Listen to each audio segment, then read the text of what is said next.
Hey folks, my name is René Enriquez and you are watching Uncensored. This is René Enriquez.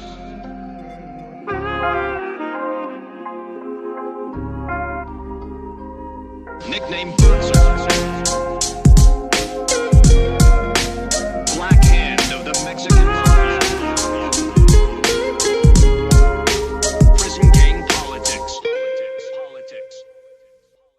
Hey folks, my name is René Enriquez and you are watching Uncensored. Well, we got a humdinger for you today. I promised it, and I mentioned this early on in the Secret Hotel videos, that we're going to get to the Maxon Road Massacre, and we are going to cover that very topic today. There's a lot of unpacking to do in this issue because I have an experience from Pelican Bay. I wasn't there when it happened. I know the politics that I went through after it occurred and what was occurring in Pelican Bay at the time. And then Pelon would write to me, and he actually sent me the transcripts. We'll get into that as we go along. But this whole episode was prompted because we finished the hotel series, and I promised you to bring this episode as soon as we finish that series because the making of Pelon Maciel in the hotel room, that one video we showed you, the historic video, induction of a Mexican Mafia member, has never been shown before other than this one clip, and it's the only clip in existence that actually documents the making of a Mexican Mafia member, and that's Pelon Maciel. But that was the genesis of the Maxon Road murder. We actually have a clip from him in here as well, and we'll get to that in a moment. But for me, I got a comment, and I get these comments every once in a while when we do something about Raymond Shryack, Wedo Shai, excuse me. It's from Robert Jaime, 6808. It was about a month ago. And he says, "Hey, Rene, no disrespects towards you and your opinion on the situation with Shai and Pelon at 158. But in the gangster world, Shai would have gotten whacked with Pelon because he did sponsor Pelon. Shai did tell the Cardenales how he's a good dude and a stand-up guy. He brought him in, so Shai is responsible for Pelon. I didn't make those rules. Street gangsters did. Anyway, much respect towards you." Hey, peace, Robert. I disagree. I beg to differ. That's not how it works in the Mexican Mafia. In fact, the rules are really slippery, right? And the imposition of sanction on those rules, in other words, whether you get whacked or not, is really dependent upon your juice. And let's face reality, Shai didn't pull the trigger on those kids, right? And this Maxon Road Massacre, it was a horrible stain on the organization. It was a horrible thing. It was nationwide news. And I remember specifically, I was sitting in Pelican Bay in the cell with Nidal, my good friend Nidal, Daryl Baca, and we're watching the NIT tournament, the NCAA basketball national invitational title, right? And we used to watch all kinds of sports. We bet on everything. And we're sitting there watching sports, and we have our sandwiches up on the light. In Pelican Bay, they have this big fluorescent light in the cell, and you put your sandwiches on top of the light, and you turn them over, and you get them warm for lunchtime, right? We're having our lunch ready. It may have been lunchtime, who knows? But we're watching this basketball game, and all of a sudden, newsflash, Mexican Mafia kills family.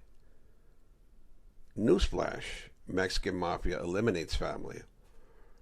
And who do I see on the screen but myself? I'm walking, it's one of the Chris Blatchford's old clips. I'm walking across the courtroom, and it's when Chris Blatchford used to run stories on me. But this major media outlet used that clip and associated me with the Maxon Road murders. And it talks about how an entire family was eliminated, including 2 children, and a total of 5 individuals, and how it was a national outrage, right? So in this comment, Robert, I think you got it all wrong. I think that you don't understand the mafia, and I don't mean that in a disrespectful sense, but the mafia, even if you sponsor a guy and he goes bad, you're not responsible. You don't get whacked. That's not how it works. There was a response to that by CRUTV-BC4M. It says, people change. No one person can be held responsible for another's actions. And I believe that. Nobody can be held for another's actions. They did try, though. They did try to politic on Shy. After that news thing came out, and it started a whole whirlwind of gossip in Pelican Bay. In fact, I remember going to the law library, and Angel Valencia was like catty corner to me in the cages, and he was telling me, hey, did you see what your homeboy did? You see what he did to those kids? And I immediately said, hey, Shy didn't do that. Shy did not do that. And I backed Shy up. I said, no, he's not responsible for that. That's whoever did it is responsible for it. And that's how the organization saw it, right? Because if the organization saw it like anybody even remotely involved in that's got to go, there'd be a whole lot of people on the hit list, right? In fact, I'm going to tell you a story about how they took one of those individuals and pulled him away while one of them was being eliminated. I'm going to tell you that story. We're going to quote it from the Gray Line, the story behind the Blue Line. Shout out to David, Benny, and Chalo. They run that channel there. In fact, they did an interview with Sergeant Richard Valdemar from the task force, from the Mexican Mafia task force, and he gives a first-hand account of how the actual hit that we're going to talk about went down. And it's the closest thing we can get to being an eyewitness because it comes from the gun rail officer who saw it. So we're gonna relay all that. But for those who've ever thought about this, and everybody has an opinion on it, I respect all those opinions. But in the organization, it's a little different. Let's move on here from this comment. That's Widow Shy right there. That's him up in ADX, Florence, Colorado, I believe. It might even be Marion, I don't know. But this is a younger version of Widow Shy. Right after he got convicted for that RICO activity, that RICO indictment. In fact, this was part of it. This was part of the indictment. He was convicted on this case and suffered a conviction of a sentence of life for his participation in this one elimination. And this one elimination focused on one guy, and we're going to get to him in a second. But Widow Shy is here. You can see him here. Remember this video clip I showed you? This is Pelon Maciel right here. This is the induction ceremony. They just had a huge debate, and Perico Ochoa was over here in the corner voicing all kinds of opposition, and Gibby the Weasel was piping in here and there. Oh, Gibby the Weasel's here too, you know? Gibby the Weasel rears his ugly head again. He's everywhere. But in this meeting, remember, Pelon, they were debating on making him when the books are closed. Pelican Bay closed the books. But Shy's argument was that Pelican Bay can't dictate what happens on the streets, and we're going to make this last guy. Shy pushes the vote through, and boom, Pelon is made. This is his induction ceremony. You're going to listen to Shy real quick, and you can hear his voice in here and how he sponsors Pelon into the organization, just as Robert said. Shy raised his hand for him. This is the clip right here, Robert. I'm gonna play it for you right now. This dude has gone way above and beyond the Call of Duty, man. That is actually Gibby the Weasel hugging Pelon. This is after he got voted in. They brought him back into the room, and you could hear Widow Shy in the background saying, this guy has done way above and beyond the Call of Duty, right? And they voted him in. It's affirmative. There was a lot of resistance. Shy pushed it through with his juice, and it only happened when Victorio and Chuco, the three powerhouses in that room, joined forces, and Perico bows down. That's when he bows down, because he's stirring a pot. He's stirring a pot in his meeting. But Pelon gets made. Again, this is an historic clip, the only time in history that a Mexican Mafia member being made, an induction ceremony, has been caught on video. So he's made, and this is where it starts, right? This is where it starts. This is where the Maxon Road Massacre actually starts, right? It's going to transition from here to another hotel room. And this is another hotel room at another date. And guess who's in the center of the frame? Freaking Gibby the Weasel. Look at him. Look at him. Little bastard. I really do hope he's doing well. Wherever he's at in life, whatever he's doing, I hope the Lord's blessed him and he's doing good and off the drugs, because he was a horrible example of a brother at any time. Right here is Chuco Castro. This is China Boy Arias. You're gonna see Guess who pop into this frame? He's going to walk right here as soon as Gibby sits down. It's going to be Periquito, Periquito. He's going to show us. He's going to show his face, and look how thin he is at the time. I heard of this brother named Dito from Monte Hicks. Dito or Dino? Dito. He dropped out with some time ago. I heard of this. That's Perico right there. And Shy is talking about Dito from Monte Hicks, the primary target in the Maxon Road murders. Listen to this. Let's start it over again. I want you to hear this and be real clear on what he's saying, because this absolves him of any responsibility from the gang's point of view for the Maxon Road Massacre. Legally, he's still as guilty as anybody else. He's still as guilty as the guy that pulled the trigger on the kids. He's as guilty. And that's just a reality. In the law's eyes, that you participated in the conspiracy, you're just as guilty as the guy who eliminates the people. So let's listen to Shai's words. Listen to his words and listen to him carefully. I heard of this brother named Dito from Monte Hicks. Dito or Dino? Dito. He dropped out with some time ago. Wero Shai explains that Dito dropped out of the MA, a move that goes against the mafia code of blood in, blood out. I heard of this brother named Dito from Monte Hicks. Dito or Dino? Dito. He dropped out with some time ago. Wero Shai explains that Dito dropped out of the MA, a move that goes against the mafia code of blood in, blood out, and earns the dropout a death sentence. Wero Shai has discovered that Dito lives near him in El Monte. But there's all kinds of people in the past. There's a whole bunch of youngsters and kids and all kinds of. So I got to figure out how to. I need a silence is what I need. Wero tells his mafia brothers that Dito spends a lot of time with Gus Aguirre, another Mexican Mafia dropout known as Tito. He's hanging around with that Truecrimecito from Norwalk. Wero Shai is true to the tough mafia rules. I just want to kill him out of this kid. That in itself absolves Wero Shai from responsibility from the elimination of kids, right? That was Chris Blatchford, the guy that I collaborated on the Black Hand with, narrating this piece. So that sentence right there, there's a bunch of kids in there. I just want to eliminate him. That's the whole point. Now, nobody in the organization has ever been in accord with eliminating children. Never, ever, ever has that been a rule, an acceptable practice. It has never been accepted by any criminal organization that I knew.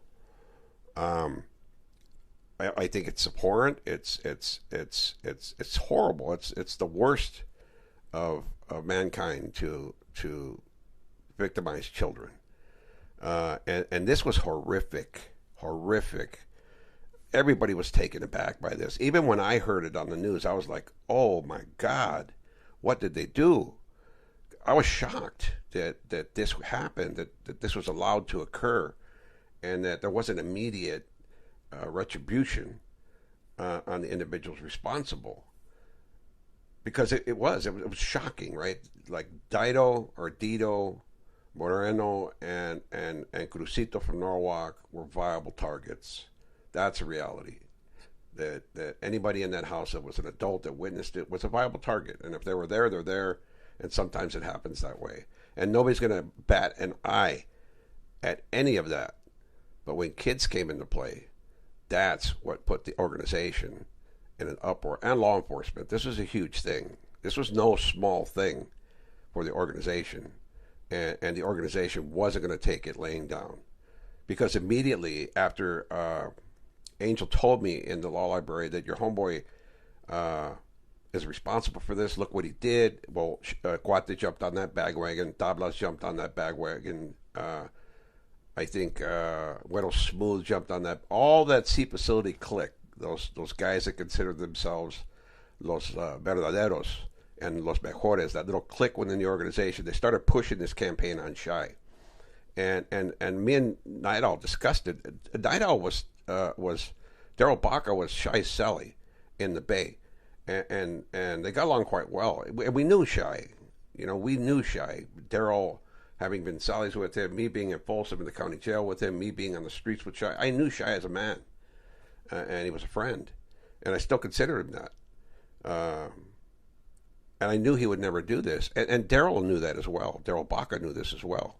So we discounted it. We knew it was just politics that were happening against Shy, and Shy always got politicked on, right? And he weathered the storms. You know, I give that man a lot of credit. He was gangster's gangster, and that's what he is. That's what he's going to die as, because he's not going to get out of prison, unfortunately, and that's a sad thing, because he was a good friend.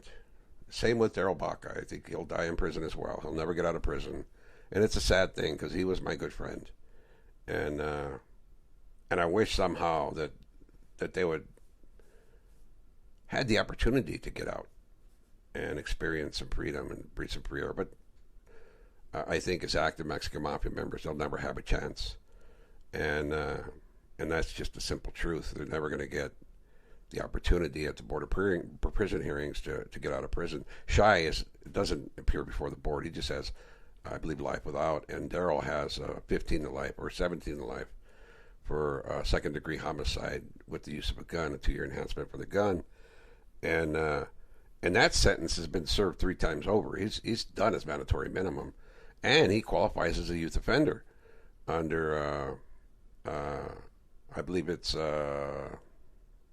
one of the assembly bills that passed that makes youth offenders eligible after serving 15 years' time. Daryl's been in about 40 years at least, and he's accomplished everything. He's got a degree. He's accomplished everything, but I don't think they'll ever give him a viable chance because of all the 1030s. He's an active mobster. That's just reality. So we're talking about Shy here, and where he specifically directs them, and it's talking about Dido from El Monte Hicks, or Dido or Dido, I don't pronunciation, Dido.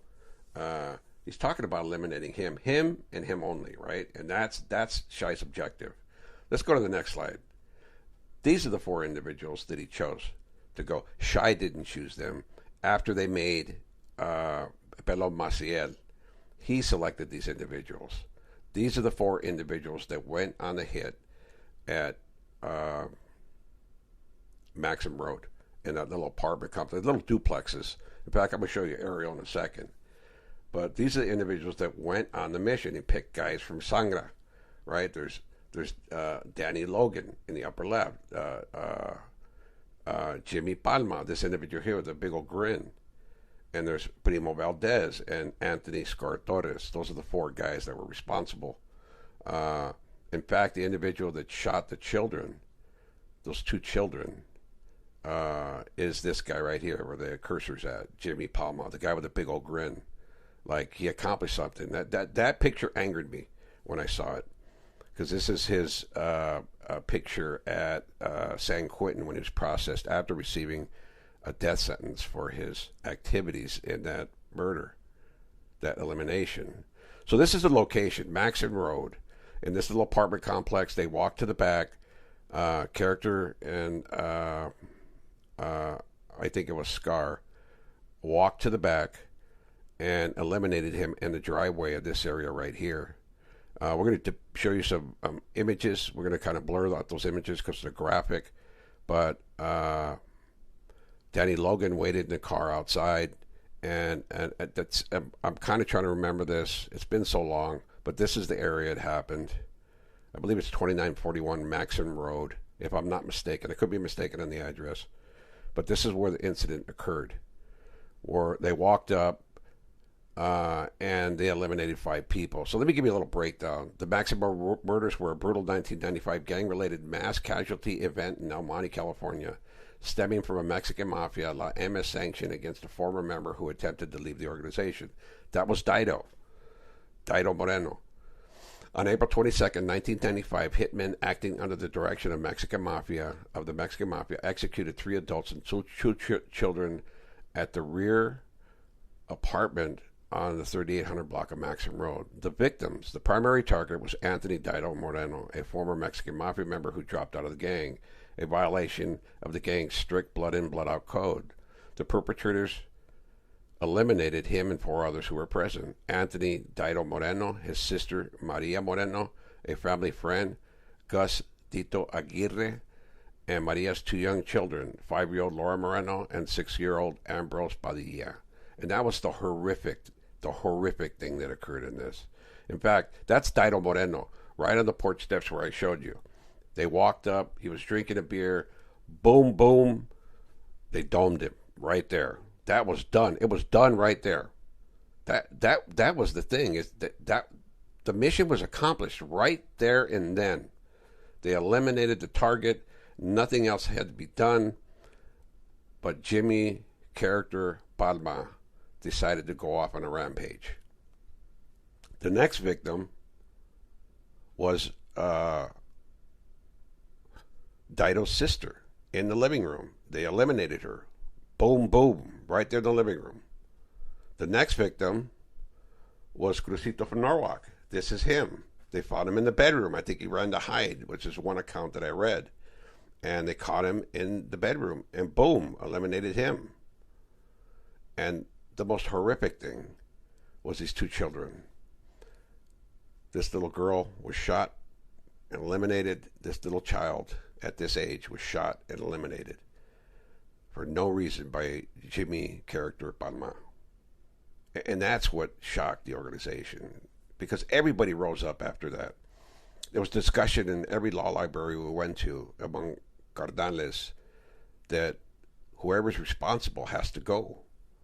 Everybody agreed on it. And that was the first thing that came out of the organization. Whoever did it has to go, meaning whoever pulled that trigger had to go. And it was discovered later that Jimmy Palma is the actual person who pulled the trigger. All his co-defendants told the organization it was this guy that did it. We don't know why. He begged to go to the hit. In fact, he was going to be excluded and wait out in the car, but he was begging to go on the hit.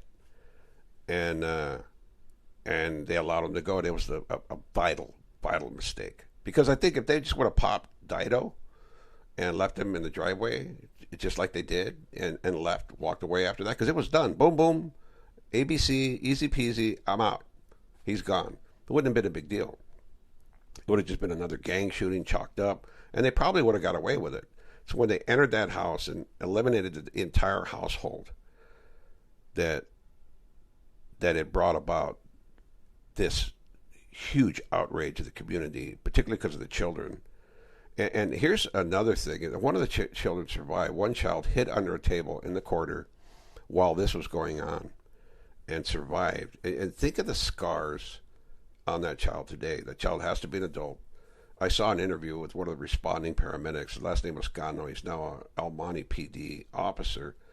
And you could see the sorrow, the trauma in him having to respond to this event and treat children who are untreatable.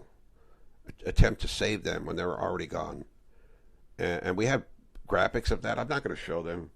I'm not going to show them at all. They're very gruesome. Even the pictures I've showed you are gruesome. We're going to obscure those images because it's distasteful, right? And not only that, I'm not so opposed to showing the images of victims of the mafia, but YouTube doesn't allow the depiction of certain things, and that's one of them it doesn't allow the depiction of. So these kids are eliminated. Wanted posters are sent out.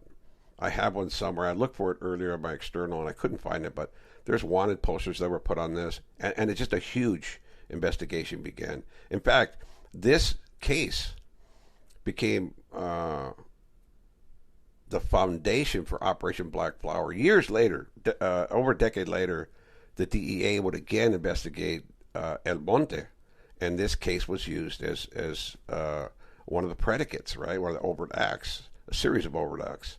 And that's when Chemo Gutierrez and a couple other people, Lenore Jara and a few other people, actually 41 people were indicted in that case, 41 convictions, and not one went to trial.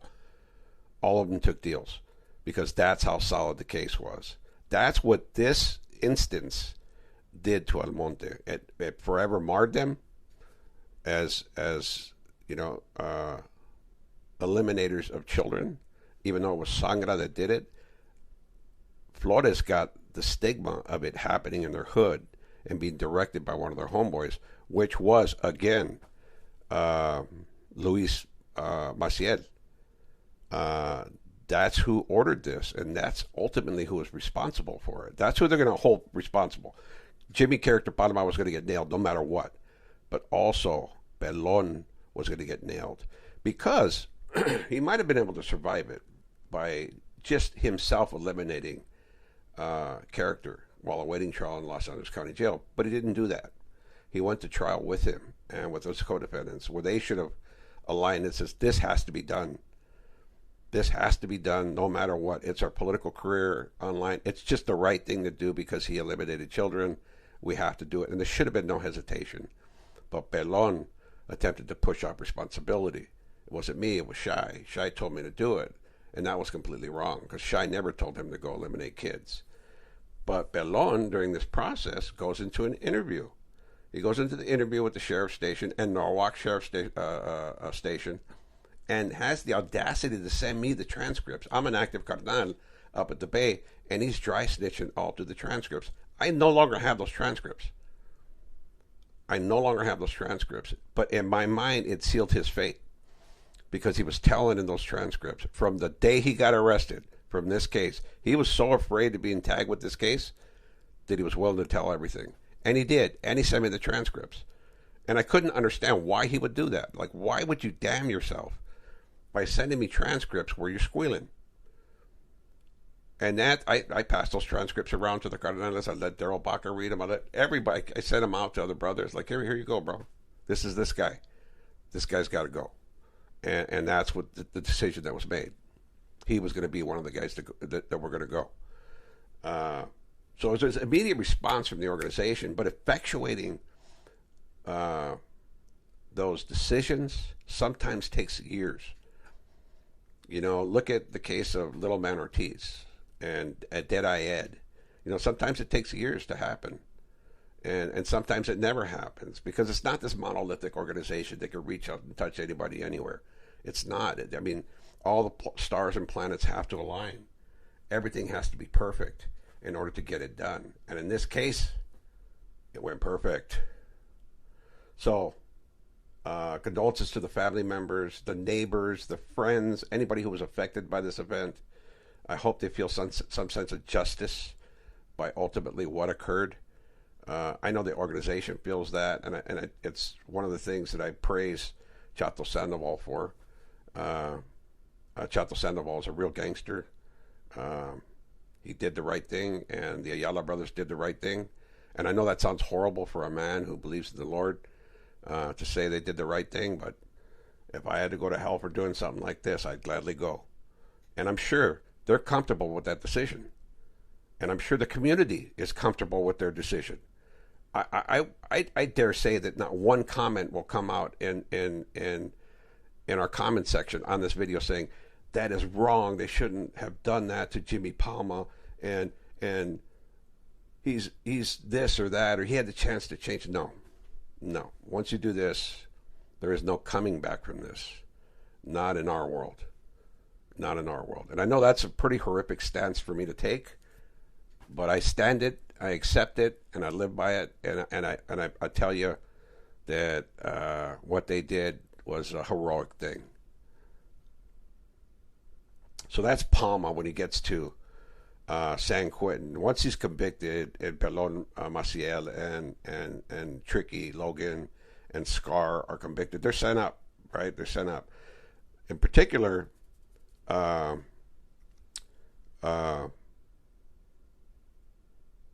and Character, this individual here, are sent directly to death row. They don't go to a reception center. When you go to condemn row, you go to death row, you go straight to San Quentin.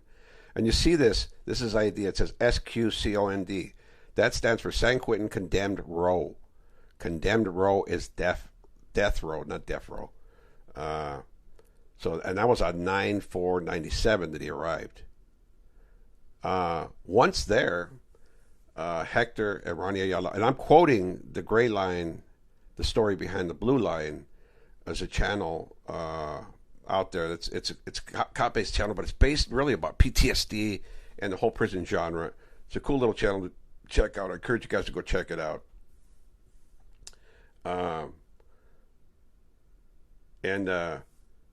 once he gets there, they're embraced. It's Jimmy Palma's on the yard, and one of the other individuals is on the yard. And while playing basketball, I think it's the second yard, Jimmy Palma's yard, on the yard in AC in the adjustment center. Hector and Ronnie go behind him and grab him by each arm, while Chato Sandoval drives a huge shank into his chest twice. And the way it's described by Richard Valdemar in the interview they did with him about this event is that he drove it in with the palm of his hand. He held it to his chest and drove it in like the stake of a, like how you'd kill a vampire, right? And it was twice. Gunrail Officer 1 had no ability, he had no vantage point to see the event occurring, but Gunrail Officer 2 did see it, emerged from his gun booth, walked towards the area, and fired a warning round. And there was no time to stop the event. It was that quick. Boom, boom. Jimmy Palma walks about 10 paces and drops to the ground and expires. Another version I heard was David Fierro participated in this as well. I don't know which version is true. I wasn't there, but I know it was done by the Cardenales, that they personally handled this. It was that important to the organization. And you have to give underworld credit where underworld credit is due. Chato Sandoval did that. Chato Sandoval lives the gangster code. He is a gangster, and you can't hate the man for doing the right thing. You know, and I know it's not for me to say, who am I to judge, right? Look at Paul on the road to Damascus, how he changed his life when he's a persecutor and killer of Jews. And then Jesus comes from heaven and speaks to him. It says, why are you persecuting me? And Jesus puts scales in his eyes, and Paul becomes the pillar of the church, right? His name was Saul at first. Jesus changed his name to Paul.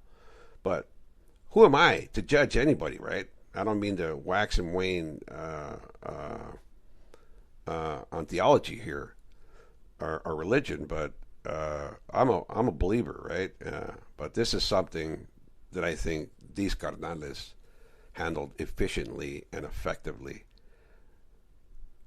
And that is Jimmy Palma. That's the result of what they did. Look at that shank. That's the shank they drove into his chest multiple times. He took a few steps and dropped. The event, the actual elimination occurred in the adjustment center, Yard 1, on 10/13/97.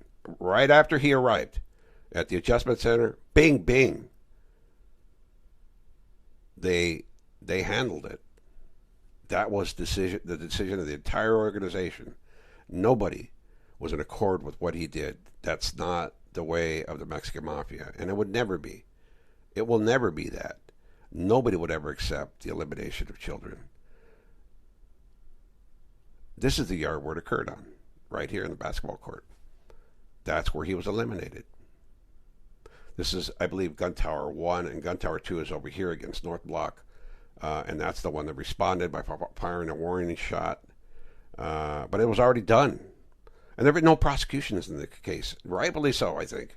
I think the public does not have any empathy for a victim who actually victimized children. That's just the way of it, folks. That's the way of it. I think you've seen Mexican Mafia justice administered in the swiftest way possible. As soon as he fell into their realm of influence, character Palma, he was dealt with swiftly. In fact, this individual, upon arriving to San Quentin, entered protective custody.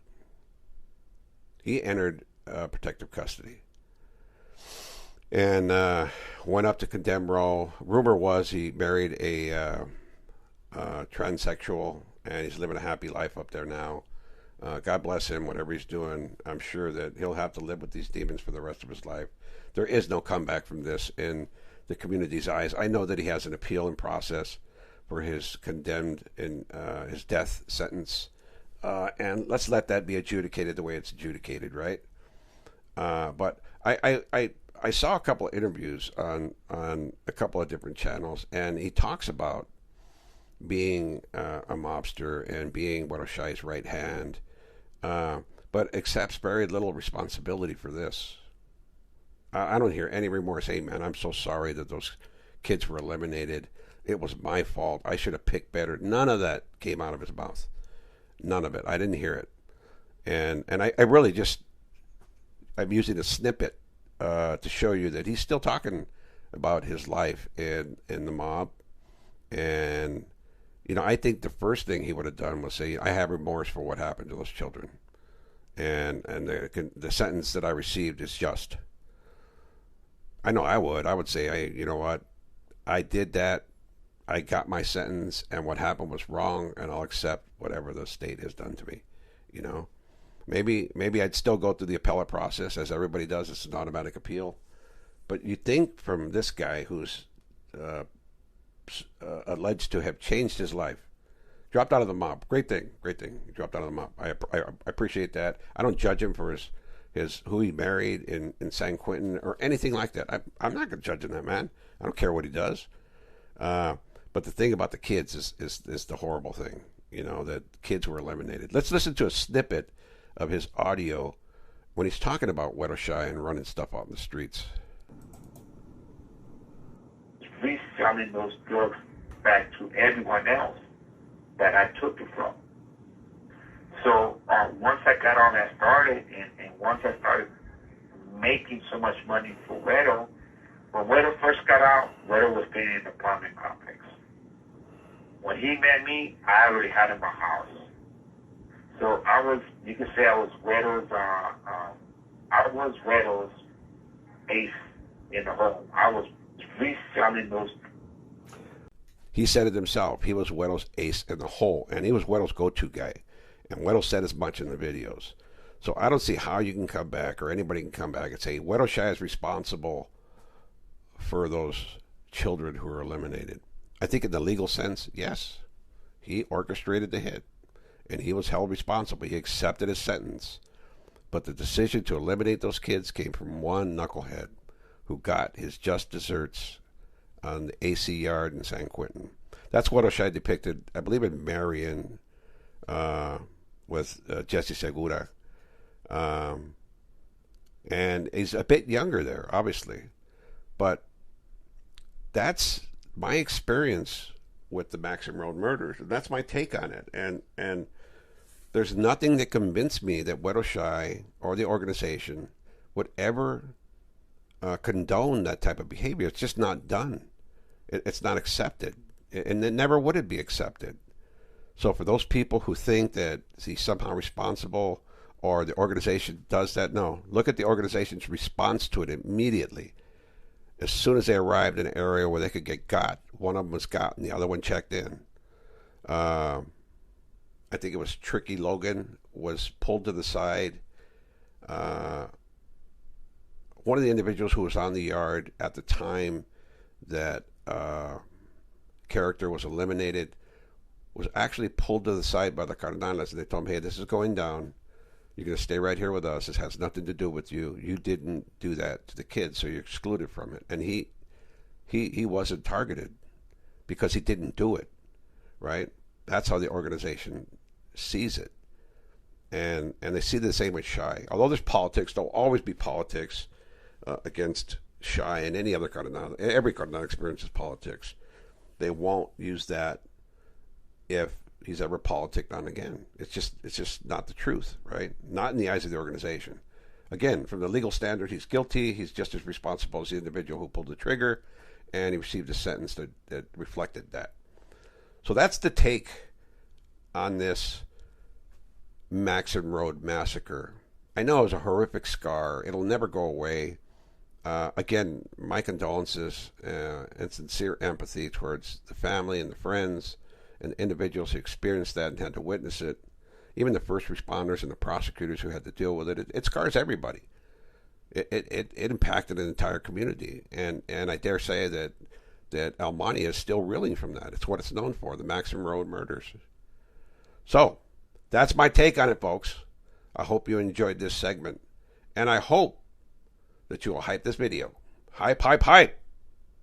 As always, leave a thumbs up and a comment. Let me know what you think. If you think I'm wrong, let me know in the comment section, folks.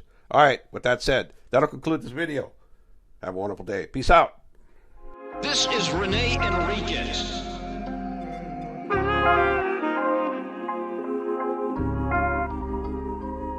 Nickname Bootser.